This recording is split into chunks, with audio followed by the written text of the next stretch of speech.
Estimados hermanos y amigos, el tema de hoy es Jesús y los que le sirven con sus bienes. El ministerio de Jesús no se sostuvo por estructuras humanas ni por apoyos institucionales, sino por la gracia de Dios y por la fe de aquellos que le seguían. Desde el inicio de su predicación, el Señor fue acompañado por hombres sencillos y mujeres transformadas por su poder, quienes agradecidos le servían con lo que tenían. Los evangelios destacan que muchos de ellos eran de origen humilde, sin prestigio ni riquezas, pero también nos muestran que algunos procedían de clases más acomodadas. Así, tanto pobres como ricos, unidos por la fe en Cristo, dedicaron sus bienes a su causa. Servir al Señor con los bienes nunca ha sido un simple acto material, sino una expresión espiritual de adoración y de gratitud. La ofrenda de recursos para la obra de Dios revela la convicción de que todo lo que poseemos procede de Él y de que colaborar con su obra es un privilegio. En este sentido, dar a Dios es reconocerle como Señor y honrarle con lo mejor de nosotros. Así, quienes sirven a Jesús con sus bienes participan activamente en la extensión de su reino, y veamos cómo la Biblia nos dice que Jesús predicaba el Evangelio y mucha gente diversa creía en él. Por lo general, la mayor parte de los que seguían a Jesús eran hombres y mujeres que pertenecían al estrato más bajo de la sociedad. Jesús predicaba el reino de Dios acompañado de 12 hombres sencillos. Lucas 8:1. Aconteció después que Jesús iba por todas las ciudades y aldeas, predicando y anunciando el evangelio del reino de Dios, y los 12 con él. Los 12 habían sido pescadores y habían abandonado las redes para seguir a Jesús. Pero no solo ellos. Entre los que creían y seguían a Jesús, también había mujeres que habían experimentado su gracia, saliendo de entornos oscuros e inmundos. Lucas 8:2. Y con él, con Jesús, algunas mujeres que habían sido sanadas de espíritus malos y de enfermedades. María Magdalena, de la que habían salido 7 demonios. Todos estos eran hombres y mujeres muy sencillos. Algunos incluso eran de muy baja condición social, cultural o moral. Hechos 4:13. Viendo el denuedo de Pedro y de Juan, y sabiendo que eran hombres sin letras y del vulgo, se maravillaban y les reconocían que habían estado con Jesús. Esta expresión, sin letras, sin cultura y del vulgo, socialmente de lo más bajo de que podía haber en la sociedad, era algo general entre los discípulos de Jesús. Y los fariseos lo veían y se maravillaban. En 1 Corintios 1, 26 al 28, el apóstol Pablo dirá más adelante: mirad, hermanos, que no sois muchos sabios según la carne, ni poderosos, ni nobles, sino que lo necio del mundo escogió Dios para avergonzar a los sabios. Y lo débil del mundo escogió Dios para avergonzar a lo fuerte. Y lo vil del mundo y lo menospreciado escogió Dios, y lo que no es, para deshacer lo que es. Así pues, en general, la mayor parte de personas que seguían a Jesús entonces y aún hoy son personas sencillas. Pero, excepcionalmente, también habían hombres y mujeres que procedían de entornos sociales más selectos y pudientes. Por ejemplo, Zaqueo era un publicano muy rico. Lucas 19:2. Y sucedió que un varón llamado Zaqueo, que era jefe de los publicanos y rico, por tanto, no todos y cada uno de los que seguían a Jesús eran pobres o incultos o sin ningún tipo de prestigio social. Estaba Zaqueo, estaba María, Marta y Lázaro, que eran personas muy ricas y pudientes. Juan 12:2-3. Marta servía y Lázaro estaba sentado a la mesa. Entonces María tomó una libra de perfume de nardo puro de mucho precio y ungió los pies de Jesús. Esto muestra que eran personas ricas, pudientes. Juana también era esposa de un funcionario de Herodes y Susana también seguramente era de una condición social similar a ella. Dice Lucas 8:3, Juana, mujer de Chuza, intendente de Herodes y Susana. Este cargo político pues implicaba una condición económica y social importante. Y los fariseos en general, eran hombres ricos y pudientes como José de Arimatea. Mateo 27:57. Cuando llegó la noche, vino un hombre rico de Arimatea, llamado José, que también había sido discípulo de Jesús. Por tanto, no solamente José de Arimatea, Nicodemo, otros fariseos eran muy ricos. El procónsul romano Sergio Paulo era un hombre poderoso y rico también. Hechos 13:7. El procónsul Sergio Paulo, varón prudente, llamando a Bernabé y a Saulo, deseaba oír la palabra de Dios, y viendo lo que había sucedido con Elimas el mago, creyó maravillado de la doctrina del Señor. En definitiva, hemos visto que entre los que seguían a Jesús había muchos, posiblemente la mayoría, que eran gente pobre, inculta, socialmente sin ningún tipo de valor, la mayoría, y otros que no lo eran, que eran gente pudiente, que eran gente con prestigio social, que tenían algún tipo de importancia en la sociedad hebrea o romana. Así pues, concluimos en que a Jesús le seguían personas de diversa condición. Y el Evangelio dice que de los que seguían a Jesús, de todas esas gentes que seguían a Jesús, muchos le servían con sus bienes. El texto habla de discípulos que dedicaban parte de sus bienes para servir al Señor. El texto a estudio, así como el resto del relato del Evangelio, habla de mujeres que seguían y servían a Jesús con sus posesiones materiales. Lucas 8:3. Y otras muchas que le servían de sus bienes. Marcos 15:40-41. Había algunas mujeres, entre las cuales estaba María Magdalena, María la madre de Jacobo el menor y de José, y Salomé, quienes cuando él estaba en Galilea, le seguían y le servían, y otras muchas que habían subido con él a Jerusalén. Lucas 10:38-40. Una mujer llamada Marta le recibió en su casa y se preocupaba con muchos quehaceres y dijo, Señor, ¿no te da cuidado que mi hermana me deje servir sola? Dile que me ayude. Marcos 16:1.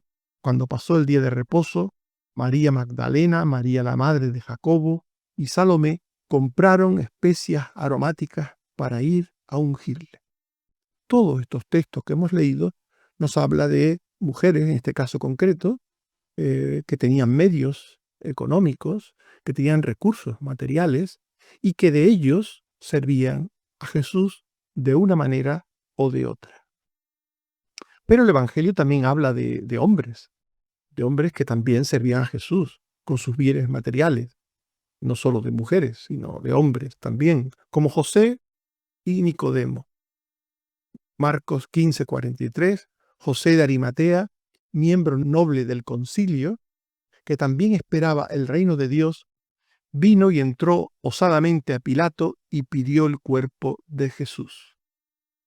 José de Arimatea era un hombre rico, pidió el cuerpo de Jesús para enterrarlo en un sepulcro que él tenía.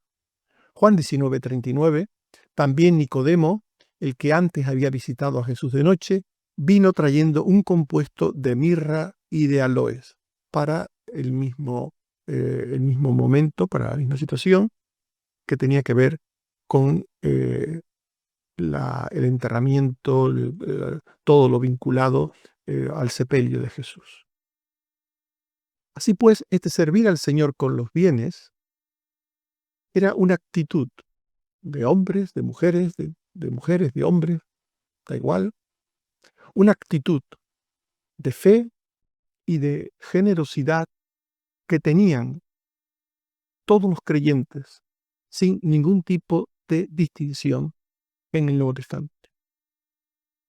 Vemos que habían hombres ricos que daban a Dios, Lucas 21, 1 al 4, vio a los ricos que echaban sus ofrendas en el arca de las ofrendas, vio también a una vida muy pobre que echaba allí 2 blancas, y dijo: en verdad os digo que esta viuda pobre echó más que todos, porque aquellos echaron para las ofrendas de Dios de lo que les sobra, mas esta de su pobreza echó todo el sustento que tenía. En principio, este texto nos habla de ricos y de pobres que ofrendaban a Dios. También habla de la actitud de sus corazones. Pero en principio, ricos y pobres ofrendaban para Dios. Así pues, servir a Dios con los bienes es, según el texto que acabamos de leer, no es solo darle de lo que poseemos, sino es mucho más que eso.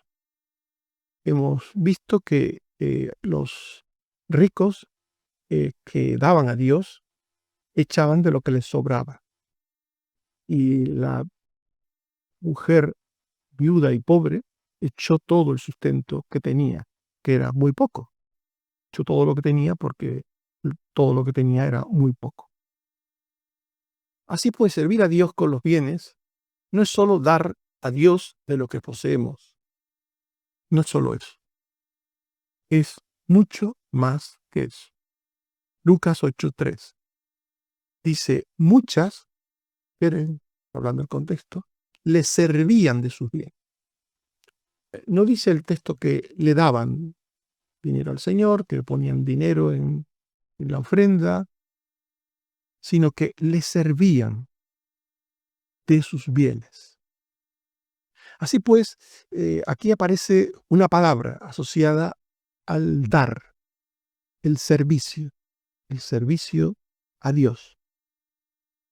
Dar, según esto, es mucho más que poner parte de los recursos de uno en la ofrenda, parte de los recursos de uno para Dios o su obra.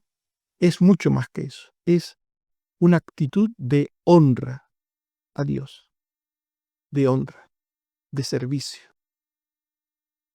Es entender que todo lo que somos y tenemos procede de Dios y que es un privilegio que Dios nos haya permitido ser corresponsables con su obra en la tierra. Dios nos ha concedido el privilegio de servir a su causa con todo lo que tenemos y somos. Dios no lo necesita, pero nos ha concedido el privilegio de participar en el servicio a su obra, su casa. Proverbios 3, 9 al 10. Honra a Jehová con tus bienes. Honra a Jehová con tus bienes, con las primicias de todos tus frutos. Honra a Jehová. 2 Corintios 8:4. Pidiéndonos con muchos ruegos que les concediésemos el privilegio de participar en este servicio para los santos. Estaba recaudando una ofrenda para los creyentes y la iglesia de Jerusalén. Problemática de precariedad. Y los filipenses, que no eran precisamente una iglesia grande, fuerte, ni económicamente en buenas condiciones, cuando se enteraron de que se estaba recogiendo esa ofrenda, pidieron a los apóstoles que recogían la ofrenda, con muchos ruegos, que les concediésemos el privilegio de participar en este servicio para los santos. Para los filipenses, dar a Dios es honrar a Dios. Dar para la obra de Dios es un privilegio, un privilegio. Los bienes con los que servimos a Dios proveen alimento para su casa, en términos literales del libro del profeta Malaquías. Malaquías 3:10. Traed, habla de ofrendas, diezmos y otras cosas. Traed y hay alimento en mi casa. Es decir, que haya recursos para la obra de Dios, para que la obra espiritual, en sus aspectos más materiales y terrenos, funcione de forma adecuada, ordinaria y cotidiana. Para que la obra espiritual funcione, la parte material debe estar bien provista. Traed y haya alimento en mi casa. 1 Corintios 9, 13 al 14. ¿No sabéis que los que trabajan en las cosas sagradas comen del templo y los que sirven al altar del altar participan? Así también ordenó el Señor a los que anuncian el Evangelio que vivan del Evangelio. Este texto nos está hablando de una obra espiritual, las cosas sagradas. Está hablando de servir al altar. Está hablando de cosas espirituales. Y vinculado a lo espiritual está lo material. Está el templo, está los que sirven al Señor en el templo. Y este texto vincula una cosa con la otra. ¿No sabéis que los que trabajan en las cosas sagradas comen del templo y los que sirven al altar del altar participan? Así también ordenó el Señor a los que anuncian el Evangelio que vivan del Evangelio. De ahí la frase de Malaquías 3:10, traed vuestros diezmos, vuestras ofrendas, y haya alimento en casa. Quienes sirven a Dios con sus bienes creen que todas las cosas proceden de Dios, todas, y que ellos son meros instrumentos. Un verdadero creyente sabe que la obra es de Dios, que Dios hace lo que quiere con lo suyo, que Dios no necesita al ser humano ni nada material. Dios no lo necesita. Él puede hacer lo que quiere. Pero a Él le ha placido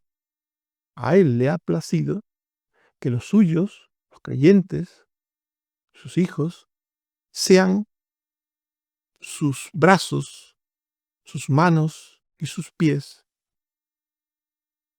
para su obra. A Él le ha placido hacerlo así. No porque lo necesite, sino porque Él le ha placido así, porque nos ha querido dar la oportunidad de participar, de servir, de honrarle, porque nos ha dado ese privilegio. 2 Corintios 9:10 al 11.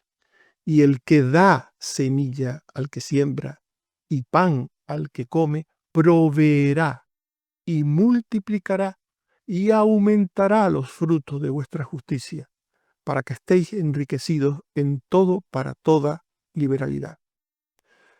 Dar a Dios no supone perder, no supone quedar en una situación peor que el que no da. Al contrario, claro, esto es cuestión de fe, obviamente. Para alguien, si tiene 10, quedarse con los 10 es mejor que tener 9, pongamos por ejemplo. El que tiene una percepción material de las cosas piensa así. Si tengo 10, mejor usar los 10 para mí y me irá mejor si tengo 10 y uso 10 para mí. Pero es una cuestión de fe, una cuestión de fe. Porque el que da, imagínense, si tiene 10 y da una parte y se queda con 9, sabe, confía, cree que con 9 y el Señor puede hacer más que con 10 sin el Señor. Esto es fe. Obviamente en estas cosas de las que estamos hablando hace falta fe. Sin fe, todo esto que estamos diciendo, todo lo que acabamos de decir y estamos diciendo, una persona no lo puede entender. Desde una actitud material, pues, como he dicho antes, el que tiene 10 piensa que puede hacer más con 10. Pero solamente una persona que tiene fe piensa de otra manera. Con 9 y el Señor tengo más que el que tiene 10.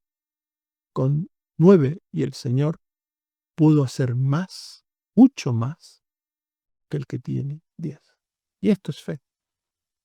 Por eso el texto que acabamos de leer dice que el que da semilla al que siembra y pan al que come, proveerá y multiplicará y aumentará los frutos de vuestra justicia, para que estéis enriquecidos en todo para toda liberalidad. Dios da, Dios provee, Dios multiplica, Dios aumenta, Dios enriquece.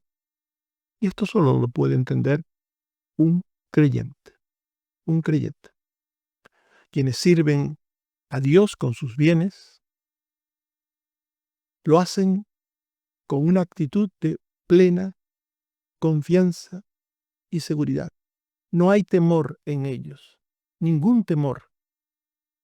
No hay ningún tipo de pensamiento de que por dar para Dios se van a ver en precario, se van a perjudicar. De hecho, si una persona cree que por dar a Dios se va a perjudicar, a esa persona le aconsejo que no dé nada a Dios. Si tú crees que por darle a Dios te va a faltar, no le des nada. No te olvides, Dios no necesita nada de ti. Nada. Y si tú piensas que por dar para Dios y su obra te va a faltar, no des nada. Porque si tú das con temor, sí te va a faltar. Claro que te va a faltar. Claro que sí. Y entonces vas a decir, ves, yo tenía razón. He dado a Dios y por dar a Dios me ha faltado.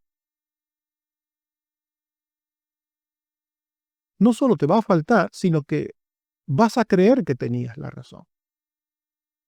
Pero te falta porque has dado con temor, porque no has dado con fe, porque no has dado con confianza. Por eso te falta. Porque dar con una actitud equivocada no sirve. No sirve. Para nada. Así pues, solo se puede dar a Dios con fe, con confianza, con generosidad, con amor, con gozo, con libertad, no por obligación. Desconfía de iglesias y de pastores que exigen diezmos y ofrendas, que amenazan con castigos divinos. Aquel que no da a Dios. Las cosas no funcionan así. Sencillamente Dios promete bendecir a sus hijos fieles, generosos.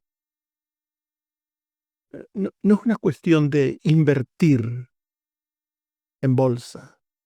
Dar a Dios es como invertir en bolsa.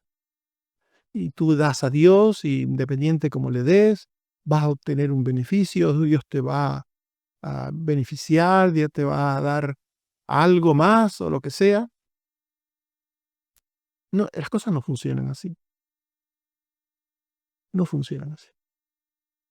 Si tú das con miedo, con temor, con preocupación, con cicatería, con egoísmo, lógicamente todo lo peor que esperas te va a suceder. Pero si por el contrario tú siembras, porque es una de las palabras que emplea la Biblia para el dar a Dios, sembrar. Mirad, 2 Corintios 9, 6 al 8. El que siembra escasamente, también segará escasamente. Y el que siembra generosamente, también segará. Cada uno dé como propuso en su corazón, no con tristeza, ni por necesidad, porque Dios ama al dador alegre. Y poderoso es Dios para hacer que abunde en vosotros toda gracia, a fin de que teniendo siempre en todas las cosas todo lo suficiente, abundéis para toda buena obra. Estimados hermanos y amigos, hemos hablado de Jesús y los que le sirven con sus bienes. Y de ello llegamos a las siguientes conclusiones y aplicaciones prácticas. Todo lo que tenemos proviene de Dios. Usarlo para su obra es un privilegio, no una carga. Servir con los bienes refleja el amor y la gratitud del corazón transformado. Dios no mira la cantidad, sino la disposición del corazón al dar. La generosidad cristiana fortalece a la obra de Dios, a la misión de la Iglesia en la tierra, y sostiene a los siervos del Evangelio, haciendo posible el soporte material de la obra espiritual. Quienes dan con gozo y fe son partícipes de la aplicación y proyección de la obra redentora de Cristo en el mundo. Que Dios te ayude a entender todas estas cosas y a tener la actitud correcta. Que el Señor te bendiga. Oremos. Señor, te damos gracias por tu palabra. Ayúdanos a creerla, a creer en lo que tu palabra nos dice. Que no sea nuestro pensamiento el que prevalezca, sino la enseñanza de tu palabra. Y que nuestra fe sea sencillamente creerte a ti, a tu palabra, y actuar conforme a esa confianza en ti y en tu palabra. Señor, ten misericordia de todos nosotros, no solamente en esto que hemos hablado, sino en todas las cosas. Ayúdanos, Señor, en la salud, ayúdanos en en los proyectos que tenemos, en las cosas que tenemos por delante, en la recuperación, en tratamientos, en operaciones, en búsqueda de trabajo, en tantas cosas, Señor, que tus hijos tienen, unos unas cosas, otros otras. Danos a todos de tu gracia y de tu abundante misericordia. Bendito seas, Padre, por Jesucristo tu Hijo. Amén. Que el Señor nos bendiga todos. Amén.